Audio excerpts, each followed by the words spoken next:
পরিপূর্ণ ফ্যাক্টরের সাথে তুলনা করা হয়। এর মূল কারণ হলো আমাদের শরীরের অভ্যন্তরীণে সর্বক্ষণ যে ক্রিয়াকলাপ চলে তা কোনো কারখানা অপেক্ষা কম নয়। আমাদের বেঁচে থাকার মূল উৎস হলো অক্সিজেন, যা আমরা শ্বাস নেওয়ার মাধ্যমে গ্রহণ করে থাকি। আর এই কাজটি আমাদের শরীরের ফুসফুস নামক অঙ্গটি সম্পাদন করে।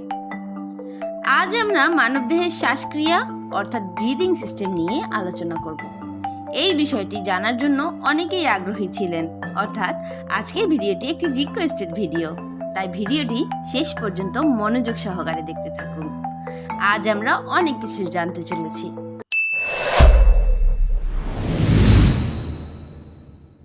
যে প্রক্রিয়ায় ফুসফুসে অক্সিজেন সমৃদ্ধ বায়ু প্রবেশ করে এবং কার্বন ডাইঅক্সাইড সমৃদ্ধ বায়ু ফুসফুস থেকে বের হয়ে যায় তাকে শ্বাসক্রিয়া বলে।